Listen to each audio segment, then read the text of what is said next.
What's going on, peeps? How we doing this evening? This is ATC. You already know it. Adam Talks Cars. Guess what I'm gonna do? I'm gonna talk about some cars. What a surprise! I know. This is gonna be episode 6 of my show Muffler Delete. It's where I'm gonna give you my unfiltered, loud, raucous, even sometimes opinions about certain aspects of the auto industry or certain cars that I find particularly interesting at the time. And today I'm going to be talking about the brand new Bugatti Bolide. I could be pronouncing that wrong, but from the announcement video that I got that I watched from Bugatti, that is how I gathered how to say it. The Bugatti Bolide. There's really not much that I could say that hasn't been said by other people already. It really just looks like a Batmobile on steroids. It's absolutely ludicrously insane and ridiculous, but in a good way overall, for sure. It's definitely a masterpiece of engineering, and it looks beautiful. If I had to complain at all about anything in the car, I would say I wish they could have included more of the signature C line that Bugatti is really known for. I watched in the video and I heard the guy explain how they kind of really narrowed it down and really reduced the swoop. So it's still kind of there, but I wish they still had some more of that traditional C. But I guess when you're building a straight up race car, like, you just want it to be the most aerodynamically efficient as you can, and you're not worried about design cues, which is okay. But if I had to complain about something, I wish more of that signature C line was included there. It's not going to be street legal, which it's pretty obvious as soon as you open the. I mean, it's obvious looking from the outside, but as soon as you open the door and you see the seats and the steering wheel, it's pretty clear that this thing is not meant to drive anywhere but a racetrack, and would not be comfortable to drive anywhere but a racetrack. It's the same W16 quad turbo from the Chiron. It's just tuned a little bit differently. It's producing at 1,800 horsepower or so in the Bolide. One positive that I feel like not enough people are talking about. So I gave my critique, but I really don't think people are hyping up the lights on this car enough.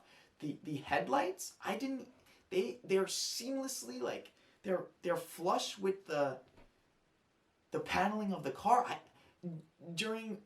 If you look at it during the daytime, I didn't even know what it was. If I thought it was paint for design, I don't know, but I could not even tell that those were headlights. And then when it was dark and those it's like not quite an X, but that cross was illuminated. I was really thoroughly surprised and impressed. I was like, wow, I don't think I've ever seen headlights quite like that in any other car before.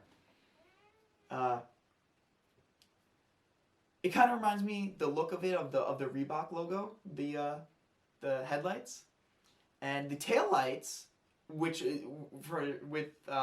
those were shown in the initial teaser of the Bolide.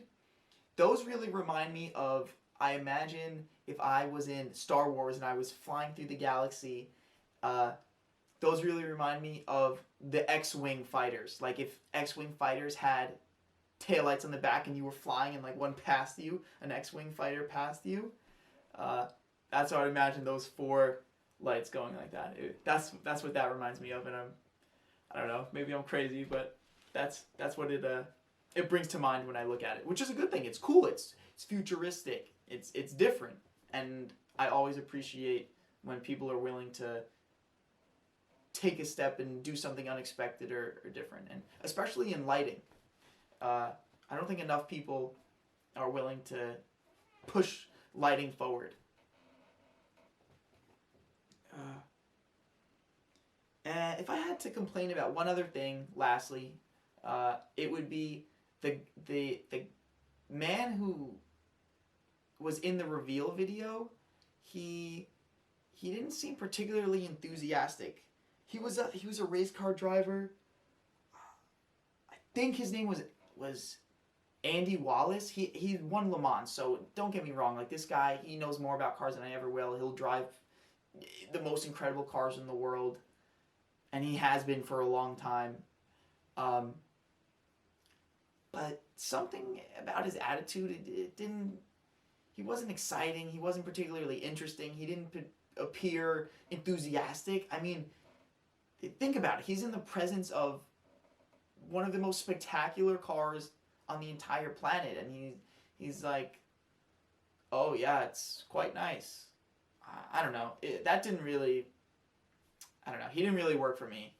But I guess, Bugatti, like, they don't need to pander with fake enthusiasm, I guess, because the people who are going to buy the Bugattis are going to buy them, like, regardless of if a guy says, holy cow, 1,800 horsepower, and look how incredible, this is so different. Like, they don't need to do that. It's Bugatti. Like, they have the brand recognition already. They don't need to fake it. But I don't know. I feel like it wouldn't be faking it to be more excited than Andy Wallace was. I don't know. That's just nitpicking from the unveiling video of the Bugatti Bolide. But overall, I was really impressed. I mean, obviously, it's from Bugatti, so I would be surprised if I wasn't impressed. Yeah, I just wanted to talk about that and just take note. I think it's important. Bugatti's not unveiling new cars every day, so just wanted to spend a few minutes sharing my thoughts about that. If you hate the Bugatti Bolide for some reason, or you're a huge Andy Wallace fan and you think his input was really interesting in that video, and you don't know what the heck I'm thinking, shoot it in the comments. Let me know. I'd love to hear what you have to say. And thanks for tuning in. This was episode 6 of Muffler Delete, and I'll catch you in the next one. Take care. Peace.